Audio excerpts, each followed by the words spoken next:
أعوذ بالله من الشيطان الرجيم. بسم الله الرحمن الرحيم. الحمد لله رب العالمين، والصلاة والسلام على أشرف الأنبياء والمرسلين وعلى آله وصحبه أجمعين.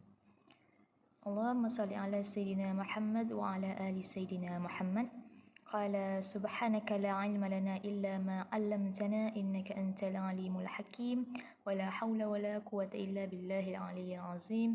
رب اشرح لي صدري ويسر لي أمري واحلل عقدة من لساني يفقهوا قولي. أما بعد. Assalamualaikum warahmatullahi taala wabarakatuh diucapkan kepada para pensyarah, terutama pensyarah penilai saya iaitu Ustaz Abdul Aziz bin Hassan Ilyas Yahya dan Dr. Fatahiyah binti Ilyas. Saya Siti Raudhah binti Yusof, pelajar PISMP SEM 6, ambilan Jun 2012, Bahasa Arab 2. Alhamdulillah, bersyukur kehadrat ilahi kerana saya telah dipilih dan dicalonkan sebagai pelajar rentas cemerlang pada praktikum pada fasa 1 ini. Baiklah, di sini saya sertakan biodata diri saya. Saya telah menjalani praktikum selama 12 minggu di Sekolah Kebangsaan Bandar Baru Darul Aman di Jitra. Pengkhususan saya ialah Bahasa Arab, manakala elektif teras saya ialah Pendidikan Islam.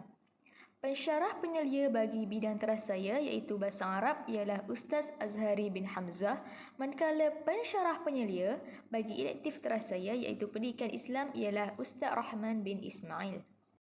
Saya merupakan guru cemerlang praktikum kerana saya telah berjaya memenuhi ciri dan kelayakan untuk menjadi guru rentas cemerlang yang dikehendaki berdasarkan 4 aspek utama, iaitu yang pertama perancangan, yang kedua pelaksanaan, yang ketiga refleksi dan yang terakhir co-curriculum dan RPP. Baiklah, kita lihat daripada aspek perancangan. Alhamdulillah, sepanjang praktikum saya selama 12 minggu di Sekolah Kebangsaan Bandar Baru Darul Aman, saya telah berjaya membuat perancangan sepanjang praktikum dengan jelas, dengan rapi dan tersusun. Okey, di dalam aspek perancangan ini terdapat 3 perkara utama, iaitu perancangan, amalan pedagogi masa kini dan kemahiran insaniah. Baiklah, kita tengok daripada segi perancangan bahagian pengurusan masa. Okey, dari sudut pengurusan masa ni, bagi saya pengurusan masa adalah aspek yang sangat penting. Hal ini kerana sebagai guru praktikum, saya perlu membahagikan masa, menguruskan masa dengan begitu baik untuk membuat beberapa perkara, iaitu dari segi nak membuat RPH, dari segi nak merancang aktiviti untuk sesi PDP, untuk menyiapkan jurnal, untuk membuat BBM, untuk menyediakan fail dan sebagainya. Jadi, apabila saya menguruskan masa dengan baik, jadi sesi PDP saya pada hari berikut berjalan dengan lancar dan mencapai hasil pembelajaran yang ditetapkan. Baiklah, untuk pengetahuan pensyarah, saya semasa praktikum saya telah mengajar Bahasa Arab tahun 2 dan Bahasa Arab tahun 5 serta Pendidikan Islam tahun 5. Okey, baiklah. Seperti yang kita sedia maklum, umum mengetahui bahawa sebagai seorang guru, setiap kali sesi PDP, kita perlu membuat rancangan pengajaran harian ataupun RPH. Di mana dalam RPH ni kita perlu mengetahui apa isi pembelajaran yang kita ingin mengajar dan apa hasil pembelajaran yang kita ataupun pelajar perlu capai selepas sesi PDP. Jadi, untuk membuat satu RPH yang cemerlang, satu RPH yang baik, saya telah merujuk kepada 3 perkara ataupun 3 dokumen utama, iaitu RPT, Dokumen Standard Kurikulum dan Pentaksiran di SKP dan buku teks Bahasa Arab. Okey, pertama ialah RPT. Okey, RPT ni merupakan satu rancangan satu rancangan pengajaran yang dah disusun dalam tu apa yang kita perlu mengajar selama tempoh setahun. Contohnya pada minggu ni saya perlu mengajar tema Hayyana Ta'arufu dalam bahagian qiraah, dalam kemahiran qiraah. Jadi minggu tu saya perlu fokuskan kepada bahagian tersebut. Seterusnya adalah dokumen standard kurikulum dan pentaksiran iaitu DSKP. Okey, apa yang perlu kita tahu dalam DSKP ni ialah standard kandungan dan standard pembelajaran. Okey, standard pembelajaran ini sangat-sangat penting. Sebab apa? Sebab sebagai seorang guru kita perlulah memilih standard pembelajaran yang sesuai dengan murid, yang selari dengan tahap murid. Sebab apa? Sebagai contoh, dalam satu kelas saya sendiri terdapat pelbagai aras murid, di mana ada murid yang aras rendah, murid yang aras sederhana dan murid yang cemerlang. Jadi, saya sebagai seorang guru ni perlu memilih standard pembelajaran yang sederhana supaya boleh dikuasai oleh semua tahap murid. Okey. Yang terakhir ialah buku teks. Okay, selepas kita mengetahui apa yang perlu kita mengajar, apa standard pembelajaran yang kita ingin fokuskan, kita perlulah melihat kepada buku teks, di mana dalam buku teks itu kita mengetahui apa isi pembelajaran yang kita ingin fokuskan. Contohnya dalam bidayah ta'arufu tadi, kita perlu fokuskan kepada 5 perkataan, iaitu contohnya ana, anta, anti dan sebagainya. Jadi apabila kita mengetahui isi pembelajaran ini, kita boleh merancang aktiviti, kita boleh membuat RPH dengan jayanya. Okey, baiklah. Aspek perancangan yang kedua ialah amalan pedagogi masa kini.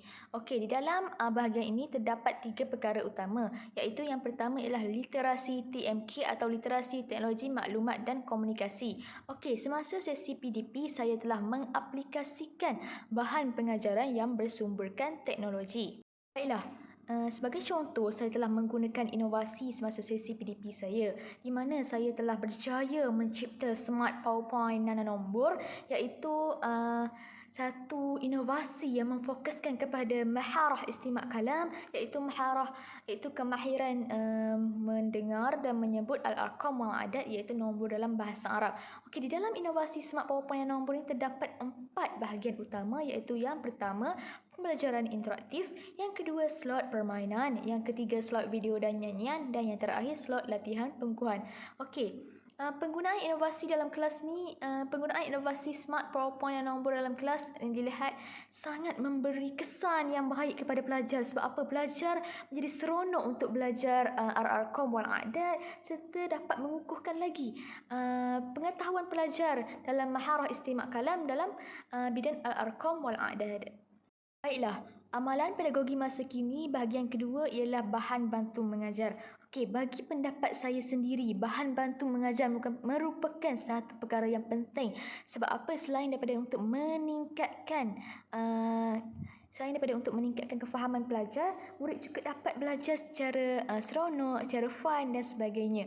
Jadi, kalau melibatkan bahasa Arab dan Nikah Islam ni, pelajar sering dimomokkan bahawa kedua-dua mata pelajaran itu ialah sesuatu mata pelajaran yang membosankan, satu pembelajaran yang tidak seronok. Jadi untuk nak ubah mindset pelajar kepada lebih baik, saya membuat bahan bantu mengajar setiap kali sesi PDP. Sebab apa? Sebab bila kita buat bahan bantu mengajar yang seronok, yang warna-warni, yang pelbagai, yang boleh bergerak, jadi pelajar tu suka untuk belajar kedua-dua pelajaran tersebut. Jadi bila mereka suka, mereka akan fokus dalam kelas. Mereka akan tingkatkan lagi kefahaman mereka dalam bidang bahasa Arab dan Nikah Islam. Di mana kalau kita tengok, kedua-dua mata pelajaran ini merupakan mata pelajaran yang penting sebenarnya. Sebab apa? Kalau bahasa Arab merupakan bahasa syurga. Manakala kalau Nikah Islam ni melibatkan kehidupan kita seharian seperti akhlak, ibadah dan sebagainya. Baiklah, berikut merupakan sebahagian daripada bahan bantu mengajar yang saya sediakan semasa sesi PDP. Antaranya ialah kad kartun, kad perkataan, payung bergerak, ada juga game, iaitu ada game ulat beluncas, ada puzzle game, dan ada juga saya sertakan bahan maujud, iaitu semasa mengajar darjah 5, iaitu dalam topik fil matbakh di dapur, saya membawa sendiri bahan maujud seperti roti, ayam, daging, buah-buahan dan makaroni. Jadi penggunaan bahan bantu mengajar yang pelbagai dan warna-warni serta boleh bergerak macam payung bergerak tu meningkatkan lagi fokus dan meningkatkan lagi keseronokan pelajar untuk belajar bahasa Arab dan pendidikan Islam.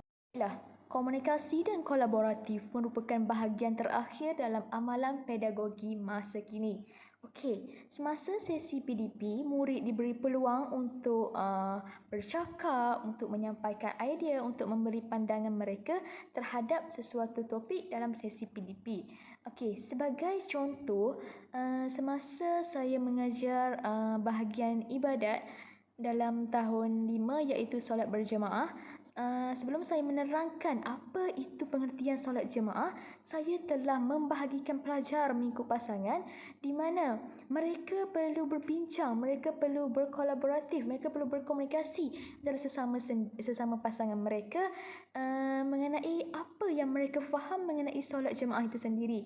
Jadi selepas itu saya akan memanggil beberapa pasangan untuk mengemukakan pandangan mereka dan seterusnya saya akan membuat kesimpulan berdasarkan apa yang mereka sampaikan. Okey, itu ialah contoh aktiviti berpasangan yang melibatkan komunikasi dan kolaboratif.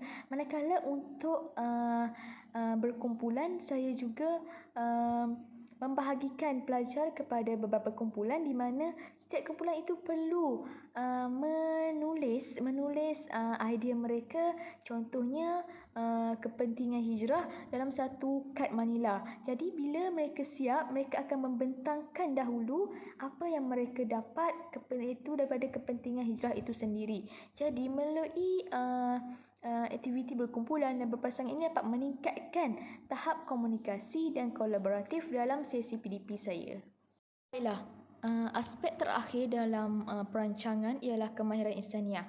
Okey, kemahiran insaniah ni merupakan perkara yang sangat penting semasa sesi PDP di mana bagi saya, semasa sesi PDP bukan sahaja saya ingin pelajar tu mencapai hasil pembelajaran yang ditetapkan, tapi juga saya ingin menerapkan, saya ingin memupuk nilai murni dan akhlak mulia dalam diri pelajar semasa PDP saya berlangsung. Sebab apa? Sebab saya rasa bagi saya, kemahiran insaniah ni sangat-sangat penting untuk melahirkan murid yang seiring dengan kehendak FPK iaitu falsafah pendidikan kebangsaan yang nak melahirkan murid yang berakhlak mulia dan menyeluruh. Jadi, semasa saya membuat perancangan PDP, saya akan memastikan bahawa di dalam setiap langkah yang saya buat dalam RPH tu, saya akan memastikan ada nilai murni, ada pembukaan nilai murni, ada pembukaan nilai akhlak mulia antara sesama murid, antara murid dan guru. Baiklah, sekarang kita lihat aspek kedua dalam penilaian rentasan cemerlang iaitu pelaksanaan. Okey, di dalam aspek pelaksanaan ini terdapat 3 perkara utama iaitu pertama perancangan, yang kedua amalan pedagogi masa kini dan yang ketiga ialah kemahiran insaniah. Tengok daripada segi perancangan, Alhamdulillah sepanjang praktikum selama 12 minggu, saya dapat melaksanakan semua perancangan yang saya rancang dengan baik. Akan tetapi, saya sentiasa ada backup plan ataupun plan sokongan sekiranya berlaku perkara di luar jangkaan semasa sesi PDP saya. Sebagai contoh, ada satu hari tu sekolah saya mengadakan ceramah Isra' Mi'raj dan ceramah Isra' Mi'raj tu berlaku pada masa PDP saya.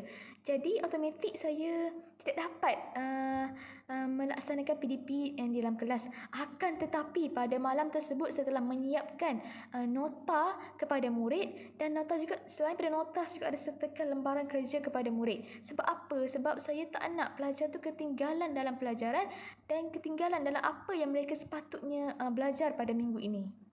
Selain itu, saya juga menyediakan segala peralatan untuk PDP. Sebagai contoh, sebelum saya tidur, contohnya esok saya menggunakan BBM yang memerlukan saya tampah dekat papan hitam. Jadi, sebelum malam tu saya akan memastikan bahawa saya membawa selotip, double tape dan gunting dan sebagainya. Sebab apa? Sebab bila kita dah sediakan peralatan yang lengkap, jadi PDP kita pun akan berjalan dengan lancar. Contoh, kalau kita macam tertinggal gunting, tertinggal double tape, tampal dengan baik, jadi kertas tu mungkin kita suka bawa kat melakat tu akan jatuh. Jadi bila melakat tu kejatuh, dia akan menerap masa kita, dia akan ambil masa kita untuk kita nak settlekan semua perkara yang remeh tersebut. Seterusnya ialah amalan pedagogi masa kini dalam aspek pelaksanaan. Alhamdulillah, semasa PDP saya, aktiviti pengajaran PDP saya lebih berfokus dan tertumpu kepada PAK 21 iaitu pembelajaran abad ke-21 yang diperkenalkan oleh Kementerian Pendidikan KPM pada tahun 2015. Baiklah, PAK21 berkonsepkan pusat pelajar manakala guru sebagai fasilitator di mana kemudahan pelaksanaannya disediakan oleh sekolah. Baiklah, contohnya saya telah melakukan aktiviti berpasangan dan berkumpulan seperti think passion, round table, travelling fight, fan and pick, gallery walk dan penggunaan peta IT serta sebagainya. Tidak lupa juga, saya telah membekalkan setiap murid saya traffic light yang mana mereka akan mengangkat kad warna hijau sekiranya memahami isi pelajaran dengan baik. Jadi, murid yang mengangkat kad hijau akan membantu kawan mereka yang mengangkat kad kuning dan kad merah. Jadi, murid yang faham akan membimbing rakan mereka yang kurang menguasai. Jadi, kesimpulannya dengan konsep PAK21 yang saya gunakan ini, tiada lagi komunikasi sehala antara guru dan murid. Jadi akan melibatkan banyak komunikasi dua hala antara bukan sahaja guru dengan murid tapi juga murid dengan murid. Jadi kini pelajar lebih banyak menggunakan komunikasi dua hala berbanding dengan komunikasi satu hala. Jadi selain daripada meningkatkan tahap komunikasi dalam diri pelajar, penggunaan PAK21 juga dapat meningkatkan kefahaman serta murid lebih berkeyakinan dalam pembelajaran, sosial komunikasi dan sebagainya. Baiklah, bahagian terakhir dalam amalan pedagogi masa kini ialah melaksanakan penilaian dan pentaksiran bidik darjah.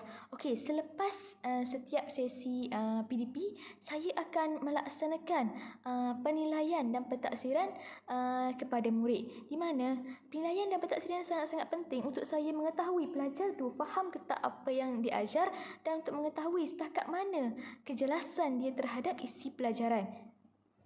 Baiklah, untuk penilaian dan pentaksiran bidik darjah, saya mengemukakan dan saya membuat dua dokumen, iaitu pertama pentaksiran bidik darjah. Okey, pentaksiran bidik darjah ni saya akan buat selepas setiap kali sesi PDP, manakala yang kedua ialah rekod kemajuan pelajar. Okey, rekod kemajuan pelajar ni akan saya nilai selepas setiap kali saya mengajar satu topik. Jadi, melalui kedua-dua dokumen ini saya dapat betul-betul mengenal pasti tahap kefahaman murid terhadap isi pengajaran yang saya sampaikan. Aspek terakhir dalam bidang pelaksanaan ialah kemahiran insaniah. Sebagai guru praktikum, saya menerapkan kemahiran insaniah dalam diri murid dengan lebih berkesan melalui kepelbagaian aktiviti PDP yang saya jalankan. Misalnya, saya ada menerapkan kemahiran komunikasi dalam diri pelajar di mana murid diberi peluang untuk bercakap dan menyampaikan idea dan pandangan mereka. Hal ini bukan saja saya yang bercakap dalam kelas tapi murid-murid juga banyak melontarkan idea mereka dalam sesi PDP yang dijalankan. Selain itu, kemahiran pembelajaran berterusan juga ada saya terapkan di mana selepas sahaja sesi PDP saya akan memberikan lembaran kerja sebagai latihan dan ulang kaji di rumah untuk mengukuhkan lagi kefahaman mereka dalam isi pelajaran yang disampaikan. Baiklah, seterusnya kemahiran pemikiran kritis di mana guru saya sendiri sentiasa bersoal jawab dengan murid. Sebagai contoh, semasa sesi seindaksi saya ada memaparkan gambar. Di situ saya akan bersoal jawab dengan pelajar untuk mereka mengaitkan seindaksi saya dengan tajuk pelajaran pada hari tersebut. Dan yang terakhir ialah kemahiran yang paling penting ialah kemahiran etika dan moral, di mana murid didedahkan dengan etika dan moral terhadap guru dan juga rakan-rakan dalam bidik darjah. Okay, sebagai contoh, mereka tidak bergaduh dalam kelas, membuat bercakap lemah lembut dengan guru dan kawan serta sebagainya. Berikut merupakan pelaksanaan PDP saya dalam kelas, di mana antaranya adalah kaedah strategi perosakan murid, pendekatan tematik, teknik idik hibur dan bahan yang diperlukan ialah kertas dan aktiviti puzzle game. Contoh yang kedua ialah strategi berpusatkan murid, pendekatan tematik, teknik idik hibur, bahan kertas warna dan game ulat beluncas. Seterusnya ialah aspek refleksi. Saya merupakan pelajar cemerlang praktikum kerana saya menyediakan refleksi dengan cukup lengkap dan kemas. Alhamdulillah, saya telah berjaya menyediakan satu portfolio praktikum yang menepati standard piawaian yang dikehendaki oleh pihak praktikum. Hal ini demikian kerana saya telah merujuk sendiri senarai semak portfolio yang disediakan oleh unit praktikum, dan saya memastikan bahawa setiap senarai semak yang dikehendaki ada dalam portfolio yang saya sediakan. Baiklah, sekarang kita beralih kepada refleksi sesi PDP. Baiklah, saya membuat refleksi selepas sesi PDP tamat, di mana saya menekankan 3 komponen utama. Pertama ialah kelebihan PDP yang saya lakukan. Yang kedua ialah kelemahan sesi PDP saya. Dan yang ketiga ialah cadangan penambahbaikan. Jadi melalui refleksi sesi PDP ini saya dapat menambah baik saya punya PDP untuk pengajaran pada masa akan datang. Alhamdulillah, saya telah dikurniakan 2 orang guru pembimbing dan pensyarah penyelia yang sangat-sangat membantu dan sangat-sangat memberi sokongan dalam menyampaikan idea, dalam melontarkan nasihat, menambah baik PDP saya, terutama dalam refleksi semasa sesi PDP. Saya melalui idea yang diberikan, saya dapat mempelajari dan menambah baik PDP saya dari hari ke hari, terutama bagaimana untuk melaksanakan PDP dengan lebih menarik minat murid, bagaimana untuk menyampaikan isi pengajaran yang lebih berkesan, bagaimana untuk belajar untuk menarik minat pelajar, untuk seronok dengan aktiviti PDP kita, dan bagaimana untuk menyampaikan isi pengajaran dengan bahasa yang lebih mudah. Baiklah, bahagian terakhir dalam refleksi ialah penulisan jurnal. Sebagai guru praktikum yang cemerlang, saya telah menghasilkan 12 jurnal sepanjang 12 minggu saya bertugas sebagai guru praktikum, di mana setiap jurnal itu akan dilakukan selama setiap minggu dan memfokuskan kepada sesuatu isu yang berlaku dalam sekolah. Sebagai guru praktikum yang cemerlang, saya telah menghasilkan setiap jurnal saya berdasarkan 7 komponen utama. Yang pertama ialah masalah atau peristiwa. Yang kedua, analisis masalah atau peristiwa tersebut. Yang ketiga, kajian lampau terhadap peristiwa. Yang keempat, cadangan tindakan susulan. Yang kelima, tempoh tindakan susulan. Yang keenam, tindakan susulan yang akan dibuat. Dan yang terakhir ialah tarikh tindakan susulan dilaksanakan. Penulisan jurnal bagi saya adalah sangat penting untuk saya sentiasa alert ataupun ambil perhatian terhadap sesi pengajaran dan aktiviti yang telah saya jalankan. Sebagai guru praktikum yang cemerlang, saya juga banyak melibatkan diri dalam aktiviti co-curriculum di sekolah, di mana pada setiap pagi kami akan mengambil bacaan suhu pelajar, kemudian pada hujung minggu kami akan bergotong royong membersihkan surau, dan sempena bulan Ramadan kami ada menganjurkan pertandingan buku skrap sempena Ramadan. Okey, selain itu kami juga ada menganjurkan pertandingan menulis khat, pertandingan kuis online sempena Isra' Mi'raj, dan saya juga ada mengendalikan program rancangan makanan tambahan semasa waktu rehat, di mana pada setiap kali waktu rehat sebelum Ramadan, saya bersama rakan-rakan lain akan ditugaskan untuk memberi makanan dan minuman kepada murid yang mendapat RMT. Baiklah, aspek yang terakhir ialah RPP, iaitu refleksi pertengahan praktikum. Okay, kami telah melakukan pembentangan refleksi pertengahan praktikum di IPDA sendiri dan saya telah diselia oleh Dr. Zalani. Okey, antara yang saya dapat daripada hasil pembentangan refleksi pertengahan praktikum ialah saya dapat berkongsi pengalaman mengajar, di mana saya dapat berkongsi pengetahuan dan kemahiran saya dapat mengkongsi juga pengetahuan dan kemahiran baru yang saya peroleh di sekolah, ilmu binaan inovasi yang saya telah hasilkan, dan juga komen serta reaksi terhadap pengalaman mengajar di sekolah. Okey, selain itu, saya juga dapat saling bertukar-tukar idea dan pandangan untuk memantapkan lagi saya punya PDP. Sebagai contoh, semasa pembentangan ada seorang kawan saya, semasa kawan saya membuat pembentangan, saya dapat idea daripada pembentangan beliau, di mana untuk maharah kitabah, di mana beliau menyediakan satu kertas yang dibalut dengan kertas urut sina untuk setiap pelajar menulis untuk kemahiran kitabah. Jadi untuk ilmu yang saya dapat, saya aplikasikan dalam kelas saya sendiri dan saya dapati maharah kitabah dalam kelas saya dapat ditingkatkan. Okey, selain itu, melalui pembentangan refleksi praktikum juga saya dapat meningkatkan tahap keyakinan diri untuk bercakap di depan, untuk berkongsi ilmu di depan. Dan yang terakhirlah melalui refleksi pertengahan praktikum juga saya dapat meningkatkan tahap motivasi dalam diri saya untuk mengajar, di mana selepas kami membentangkan refleksi praktikum masing-masing, kami telah diberi nasihat, diberi idea untuk pengajaran oleh Ustaz Zailani. Baiklah, itu sahaja pembentangan daripada saya. Sekian, wabillahi taufiq wal hidayah. Wassalamualaikum warahmatullahi taala wabarakatuh. Wallahu taala alam.